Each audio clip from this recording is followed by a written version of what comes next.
Hey everyone, welcome back to the Little Shop of Hoarders and the PDX Picker channel. My name is Chris. We have some orders that sold for me on eBay and Poshmark. I want to talk about a topic that helps you overcome the highs and the lows of this business, the fun stuff and the not so fun stuff, and something that'll just help you stay in the game and focused for the long haul. So we'll get to pulling those orders and talking about that topic. All right, so I have 10 items going out, 9 on eBay, 1 on Poshmark. I took about a 2-day break from listing, and I think that caused my sales to go down a bit. But good news is, I did pass the $5,000 barrier for the month, so I had $5,000 of sales already as of today, November 25th. So that's a record month for me. Woo! Cue the falling confetti and all that fun stuff. But great, I've heard a lot of other sellers are having great months as well, and I know some people that are not having some great months. So wherever you are in your journey, come along with me and we'll talk about the highs and the lows and all the fun stuff and the not so fun stuff. And that's, well, where the topic today will come in later on. But let's go ahead and pull the first order. The first item that sold, I picked this up at my favorite thrift store for $19.99. And first I had no idea really what it was. I didn't look at the brand for a while. And once I did, then that kind of cued me in. It's this Low Pro backpack here. It has a particular model on it, the Whistler. So this is a very good-sized backpack. Can probably double as something that somebody would maybe either carry on with them on a flight or even potentially check a bag with all their camera equipment in. Low Pro. Let me show it to you here. For those of you that don't know, Low Pro is into making pretty higher end camera bags and camera equipment of that nature. And this is one of those. There's a whole bunch of heavy duty protective equipment on the inside there just to keep all the lenses and the cameras and everything safe. I won't open it up because it takes too long, but anyway, that was it's a really nice bag. It costs $275 or more new. And as I mentioned, I bought it for $19.99 and that sold for $110 plus shipping. And I charged a lot for shipping, so hopefully that will be enough. I charged $29.95 for that. So starting off with a really good one, and then we go back down a little bit. We have some snowboard boots. I talked about these potentially selling in the past, and they finally did just a day or two later. But it's these pair of boots right here. This is a K2 brand, Sapira Intuition. Good brand, good boot if you can find them. I don't remember how much I paid for these, but it was probably no more than $6 or $7. The issue with these is I did not test the BOA cables on these. So I've mentioned this before, I'll mention it again. I will show you what to do because I don't want you to fall into this issue that I have, which is now I think the second time this has happened to me. Right here on the side of a lot of boots, not only ski boots, but even just regular boots and even some shoes, are these BOA cables. It's the replacement for shoelaces. It's a pretty slick system. They have these metal wires here. You can tighten it by turning it to the right. To loosen it, you pop it open and then just loosen it that way, and everything loosens up. So you have to make sure to test these. So you want to make sure they're pushed in, and then when you turn it, does it tighten up? If it does, great. I did that. That one works, but this one does not. So I had to put that in my listing because what that'll mean is these boots will need a new BOA cable system, which is, it's not impossible to replace it. It's just, it's going to be an extra cost, a little bit of extra time and effort put into by the buyer. So these ones right here, they are pretty loose, and there may be an easier fix than replacing it, but they just will not tighten anymore, and they're still very loose. So because of that, like I mentioned, I put in the listing that they're broken. But you want them to easily loosen, easily tighten when you're testing them out, and if they don't, I would recommend not picking up any boots like that unless they are super cheap and a very, very valuable pair of boots not like those. So do not make the same mistake that I do. All right, let's get into that topic before we pull the rest of the items. And as I mentioned, it's a really important piece to focus on when it comes to the roller coasters of the reselling business. I think a lot of us experience good times, bad times, easy times, hard times, and it can be easy to lose sight of the ultimate reason why we're doing this job. And one of the main reasons why I'm bringing up this topic today is I had to remind myself today, what is the whole purpose behind why I am spending all this time away from my family, out in the little shop of hoarders here, trying to run this eBay business. And the reason is, you know, I have specific goals in mind for the money that I make off of this. And that's just my personal reason. Everybody's reasons are going to be different, but it's important to not forget what those reasons are. I was really feeling quite unmotivated. As I mentioned, I took a whole day off on Saturday and I only went sourcing on Friday, so I didn't do any of the other aspects of the business. No shipping, no listing, nothing of that sort for basically 2 whole days. And when Sunday rolled around, I had a lot to do, but I didn't really feel motivated to do it. And the same is true today. I had a whole bunch of stuff to do, not only in my eBay business, but also in my normal 9-to-5. I had a doctor appointment that I needed to do. I had all these things that I had that were pulling me away from potentially spending time out here in the shop. And I had to remind myself, what is the purpose? Why am I spending all of this time away from my family, away from the things that are more fun, you know, more relaxing, more laid back, more enjoyable? There's a lot of different things that people do to help remind themselves of that. It could just be that mental reminder. It could just be every now and then you kind of think again, what is that goal? What is the purpose? What is the reason? Maybe you need something more than just a mental piece or mental picture. Maybe you actually need a goal board, a vision board. I don't want to get too hokey. I find those a lot of times to be a little cheesy or cringy. A lot of multi-level marketing companies will have all their people do them, and their direct sellers do that. And I've dabbled with that stuff in the past and wasted time and money doing it, and I don't like. It's unfortunate that they ruined a lot of good aspects of. It's a little bit frustrating that because of them doing that, they kind of tainted a lot of the goal making, the positive aspirations and self-talk that is really good for people to do, but they kind of ruined it by basically being terrible business people, but whatever.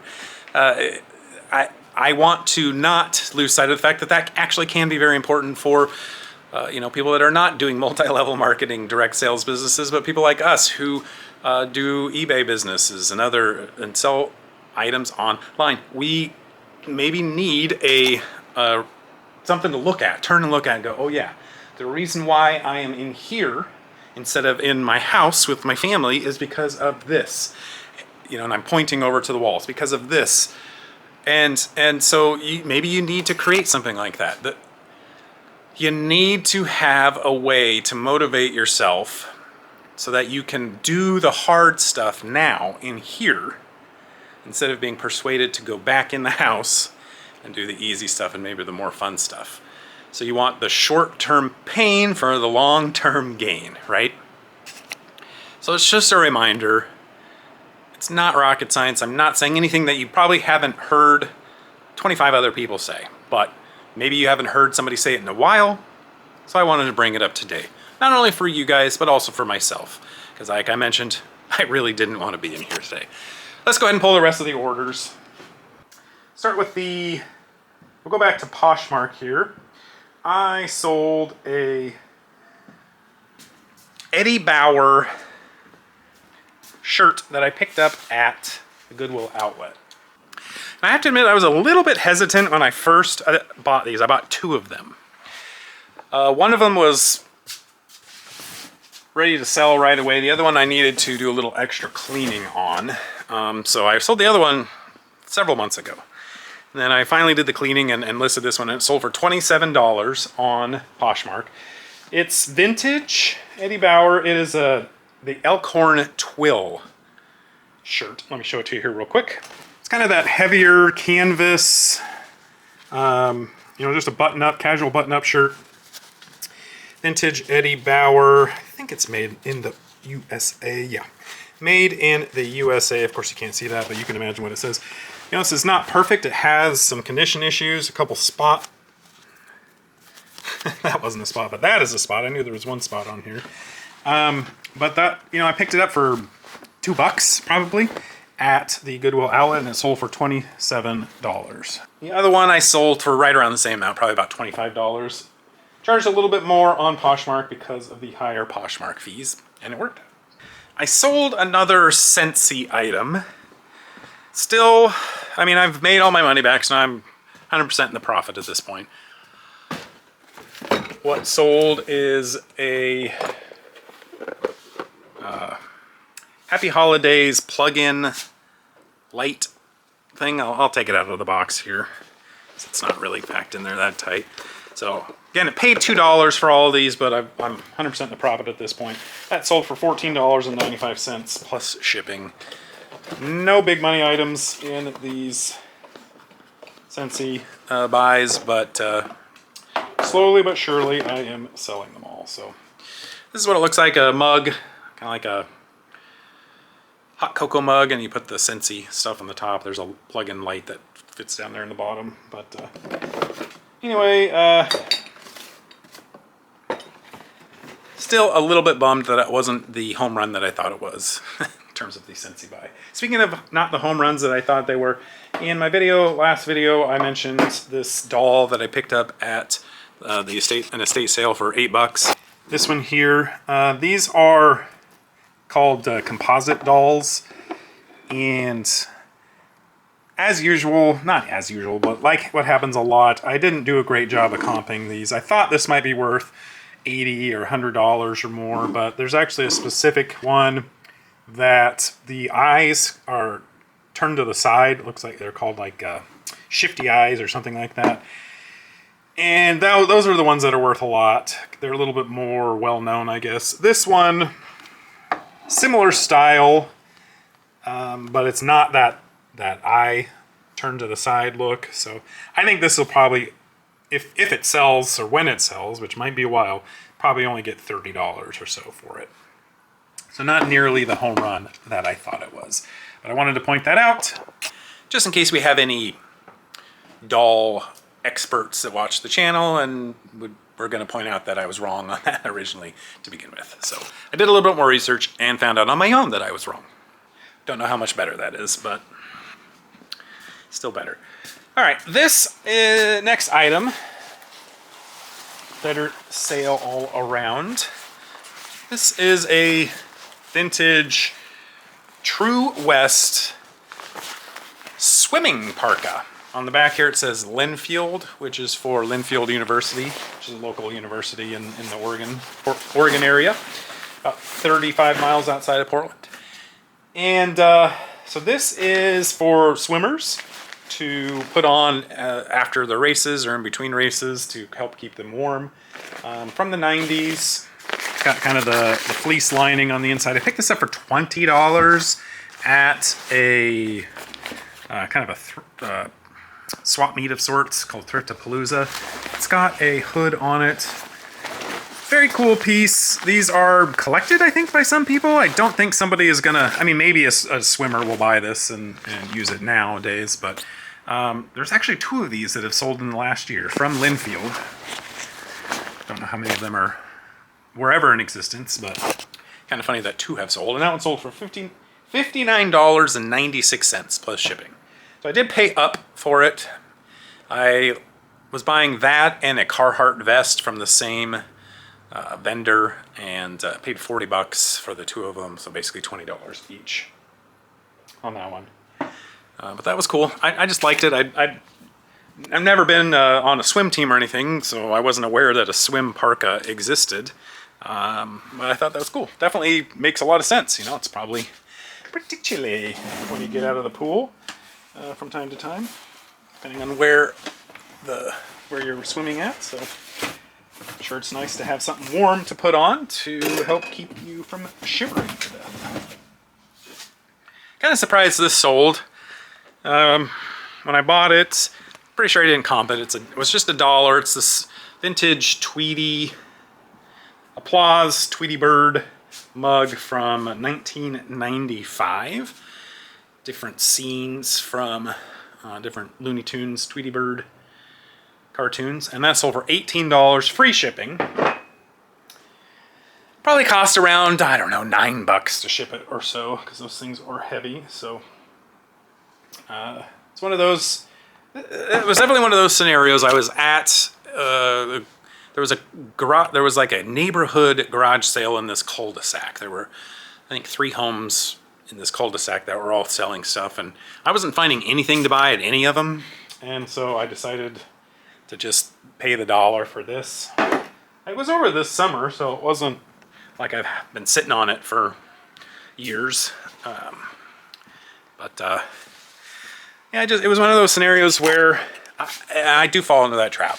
If I am spending time at a bunch of sales, especially in a small area like that, and I haven't had any luck finding anything, then I will pull the trigger on something that isn't that spectacular, just to kind of make me feel like I didn't waste my time completely. So I don't know if that's the best idea in the world, but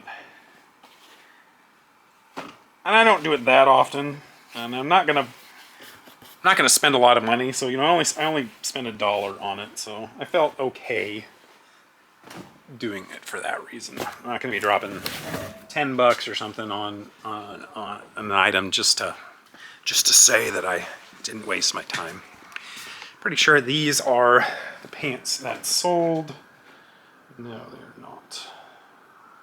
Gonna have to looking for a pair of Duluth trading jeans that sold, which I think I may have mentioned before. I'm kind of ready to give up on Duluth pants, or most of Duluth clothing in general. It's not really moving for me. I did find a pair of kind of like nylon pants this over the weekend at a thrift store, and I looked at the sell-through rate from those, and that one was really good. So I bought those reluctantly, though, because I just having a heck of a time getting any sort of value on Duluth jeans or Duluth pants. But these ones sold for $15. They're the Ballroom Double Flex jeans, and I probably paid $8 for these. For a while there, the sell-through rate on these was quite good, and that's usually, I'm perfectly fine spending $8 to sell something for $22 if it sells in 90 days or less. But I spent $5.99 on these, so I spent $6 and they sold for $15. I would feel much better buying something for $6 and selling it for $18 or $20 in a short period of time. These were listed for, they weren't listed for that long. Well, actually they were. They were listed for 232 days. So that's kind of my point, though. That's why I'm over Duluth. I don't know if I'm just not finding the right ones or what, but I am pretty much not going to be picking it up anymore for a while anyways, except on the rare occasion where I found, like I said, those kind of nylon pants that were a little bit different. And a much better sell-through rate, or at least that's what I thought with those jeans, and I think I have a couple others as well. So hopefully I'm correct on that pair as well. So we'll see. Last item that sold. I'm glad to see that these are going. They had to end up in my sale before they were selling. I have a few left. A few similar type of items left. I think it was these. I have these Sirocco, there's 2 of them, but I just want to make sure these are the right ones. Sirocco Mid-Century Modern. Yeah. So they're Sirocco Mid-Century Modern wall sconces. I think I picked up maybe 4 or 5 total different products over the last 6 months or so. Here's the other one. That are, you know, from the 70s. Probably not really mid-century modern. I know that term gets thrown around a lot and misused, and I don't really want to be another guy just misusing it, but I don't really know what else to describe the 70s time period as in terms of the decor style. Comment below. What is the 70s decor style called when it comes to home decor, even fashion to a certain extent? That's, you know, I know disco, I know like boho, bohemian type stuff, but I don't think this falls. No, it doesn't fall into really either of those categories. Anyway, pick these up. Pick these up for $7.99. They've been listed for about 6 months. I actually have a couple more items to pull. I don't know why I said this was the last item, but anyway, listed for about 6 months. That sold for $26.21. It was on my 40% off sale, so it was probably originally listed at $40. So again, not as high of a profit as I would have liked, but it's moving and it's big. It's getting out of the way, so that is nice. I just listed these yesterday, and they already sold, and I forgot. Oh, here they are. I really don't feel like I underpriced these. There's one other that had sold in the last 90 days. I priced it at the exact same, but maybe I did underprice it. So I bought this a while ago, years ago, probably 3 years ago. I bought a ColecoVision flashback. So it's, you know, there's an old gaming system called the ColecoVision from the 80s. And this was the kind of the modern ported version of it that came out, I don't know, 10 years ago or something like that. Wasn't too common.